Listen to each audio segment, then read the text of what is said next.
It's time for another episode of the Culling game, and it was certainly something. It was a lot of exposition, but while dense in dialogue, we were introduced to Angel herself, Hana Kurisu, who is the key to freeing Gojo from his prison realm and my wife. So let's jump in and break down and analyze everything. I guarantee if you're confused, you will not be by the end of this video. The episode begins with an SAO-styled exposition dump, and is the entire episode. Tengen greets them all, but for Yuki Tsukumo, it is not their first time meeting. She asks why she closed the Tomb of the Stars, and says that they weren't wary of them being aligned with Kenjaku. They explain that Noritoshi Kamo has taken over the body of Geto. Tengen explains they are now aging at an accelerated rate because of Riko's death 12 years ago. So now their identity as an individual has vanished, and so the world itself is who they are now. But they get to business. Again, they want to know how to free Gojo from the prison realm and understand Kenjaku's goals. So she imposes a condition of Yuta, Yuki, and Choso.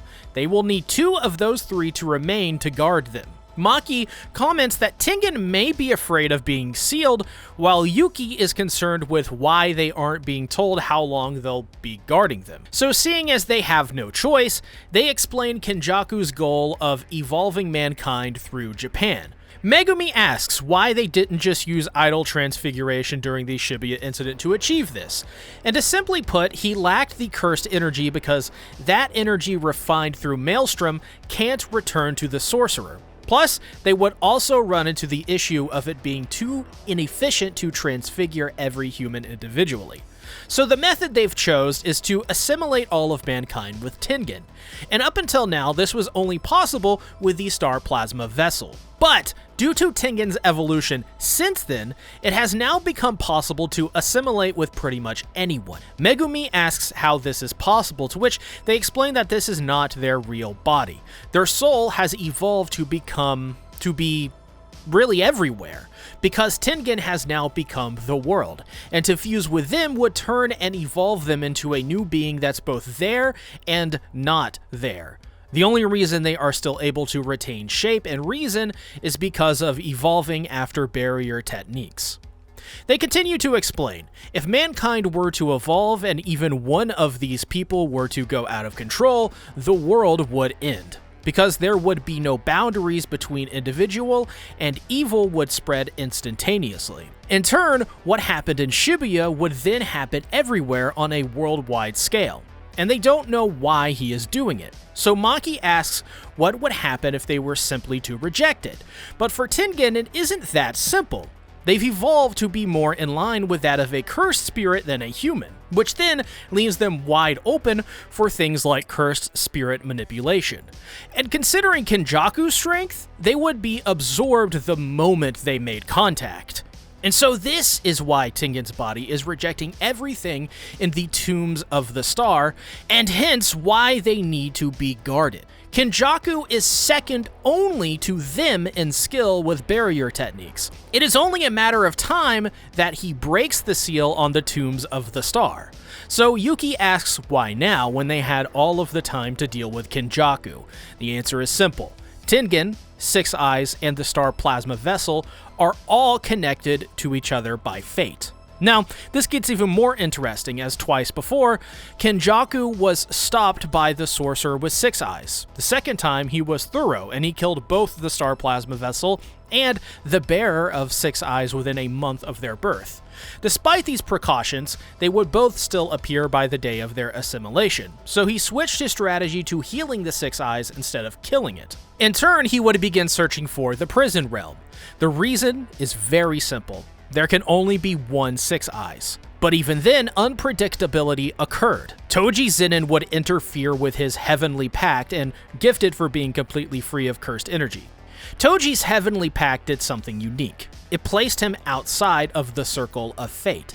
He destroyed the fate connecting them all because of it. And then it would give leeway to cursed spirit manipulation. It would lead to Geto and the Star Plasma Vessel's death. All of the pieces to Kenjaku's messed up puzzle seemingly just fell into place for him. The only thing missing at the time was the prison realm, And that would only be a matter of time, as 6 years later, that would fall into his hands too. So Megumi asks that if all of this is happening, then why is the Culling game being held?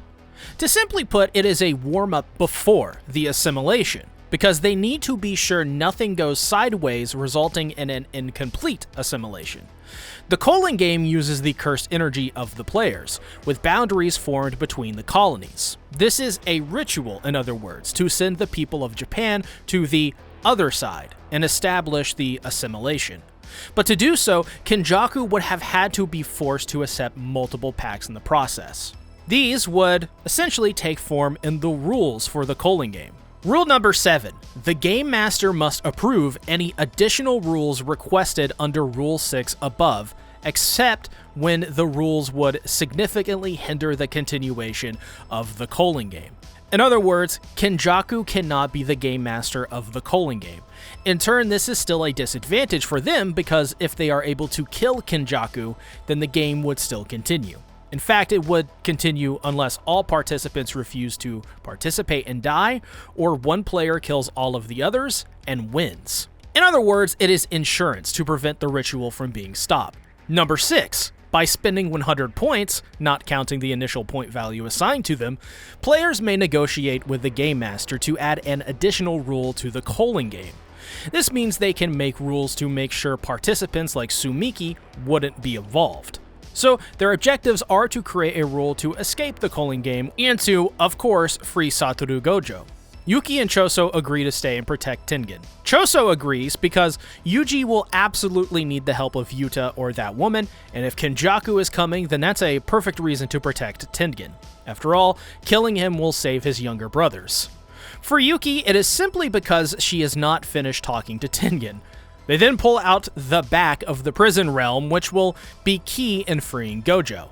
Basically, before Kenjaku found the prison realm, they tried to conceal the back, but it didn't work. Though it matters not, as that which owns the front also has say over the back, meaning Kenjaku has full control.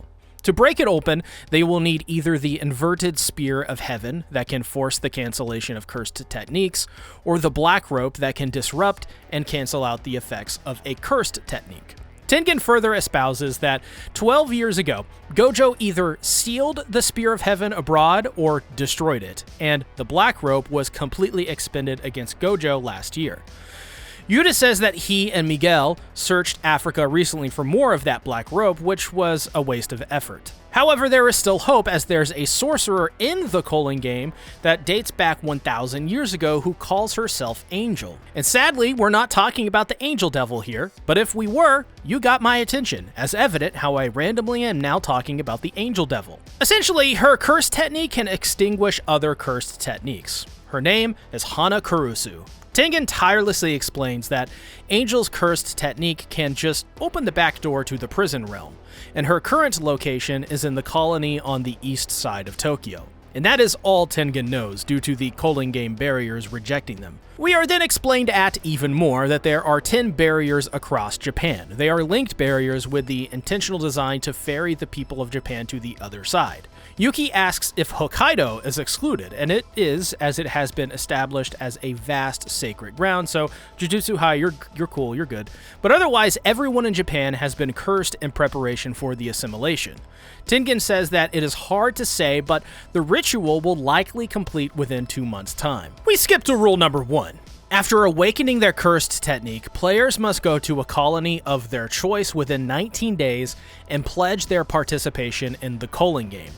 At the time, they have only 10 days and 15 hours before Sumiki is forced to participate. 2. Players breaching the first rule shall be stripped of their technique. But as we see Shoko, my wife, point out, it's better for the rules to mean death as they will likely do something to the brain. To Maki, there is essentially no risk due to her pact, but as for Panda, it is a bit different. He doesn't have a brain. 3. Non-players shall become players upon entering a colony, and their entry shall be taken as pledging to participate in the Culling game. Those within the colony of the time of the Culling game are given one chance to leave. 4. Players will receive points upon ending the life of another player. 5. Points shall be designated based on the value that the game master gives their life. And fundamentally, a sorcerer will be worth 5 points, while non-sorcerers will be worth 1 point. Tengen never stops explaining by explaining that everyone in the Culling game is granted a Kogane, which acts as an interface to the Culling game. 8. Players who do not show a change in points within 19 days of joining or acquiring points shall be stripped of their technique. Now, with the rules out of the way, they further discuss their plan. Yuki and Choso choose to stay behind, while Maki will go to retrieve her cursed tools from the Zenin house. Shortly after Gojo was sealed, the Kamo and Zenin clans removed all of their cursed tools from Jujutsu High's Forbidden Vault. But now, since Megumi is the head of the Zenin clan, they are able to go through all of the Forbidden Vault as they wish. Yuta will enter the colony and participate in the Culling game right away. And to minimize risk, he will stay away from entering nearby colonies so they don't cross paths or endanger Sumiki. Maki tells Megumi and Yuji to go meet up with Kenji Hikari, the suspended third year, and says that when focused, he is stronger than Yuta, though Maki says that such a thing is impossible. And as they leave, Yuji calls out thanks for all of Choso's help. After we see Choso cry a little bit, we see the stand-up comedian Takaba, a comedian struggling to come to terms with his success at the age of 35. I'm gonna be honest with you guys, I didn't really like this episode much. Not because it was necessarily awful or something, and by the way, I'm not trying to rage bait you, but mostly because it was an entire 21-minute episode dedicated solely to throwing explanation after explanation to the viewer. There wasn't much here to be entertained by, in my opinion, and I feel as if many will need to go to YouTube videos like mine to get more simple explanations for this kind of thing, which is fine. When you get so many things thrown at you, it is easy to get overwhelmed by it all, so I welcome it. But like I said, it reminds me a lot of Sword Art Online and how they do their expositions. Better yet, it also has shades of Fate Zero's first episode, where they explain the Holy Grail War in a very long 40-minute dump of information. Make no mistakes, I am not deluded either to think anyone will agree with me that this wasn't the series' finest episode, but it was necessary to do, I understand. I'm just wondering as to why it was given to us with so much density, dryness, and with little in the way of any kind of break. I think many will tell me, in the comments, I'm sure, that I don't know how to read or comprehend anything. That this was really deep writing and there was a bunch of symbolism and all that, but I will respectfully remain persistent that Jujutsu Kaisen, when it does stuff like this, isn't really fun to watch. Let's be real, the reason we watch and love this anime is because of the animation and production from MAPPA.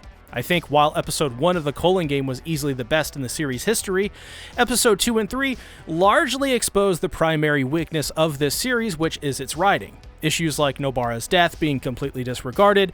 Even in this episode, she wasn't mentioned at all. And in that episode, Episode 2, she was disrespectfully shoved off to the side.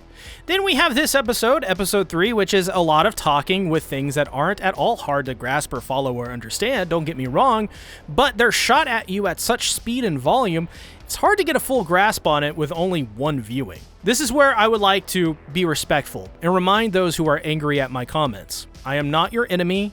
We can criticize the things we love. I'm a huge fan of Jujutsu Kaisen. Hell, I just bought Season 1 to Blu-ray just the other day. There's the proof. Dude, I love it. I mean, I love Jujutsu Kaisen. I've went to go see it in theaters multiple times as well. There is no hate in my bones for one of my favorite anime, is what I'm saying. But even I simply can't overlook the issues I have with this series, which mostly is focused in on its writing and writing alone. Everything else is honestly incredible, exceptional, except for that one aspect which I find just kind of fumbles hard at times, and at best is serviceable to a fault. Think of it this way. It's like saying Bleach is not a well-written series and is sloppy, which with a pretty bad ending. And hearing that, nobody is really going to care. No one's really going to disagree, because Bleach is awesome, and Rangiku is my wife. It's as easy as pie. We'll see how it goes from here, but I am worried this is the beginning of a kind of nosedive in the quality of writing, and not the brilliant explosion of intelligent writing I think we all wanted and sort of expect from Jujutsu Kaisen. Animation, fights, aura, hype, movement, that stuff's good, man. We got that. But just please understand, I mean no harm, and I do not intend to rage bait or make you angry. I'm just using my head, and my head refuses to lie to itself. In other words, I'm being authentic, my man. and girl. Love my Jujutsu content? Check out more on the screen here. As well, check out my Chainsaw Man and Dandadan videos along with it. Make it a great day or not, the choice is yours.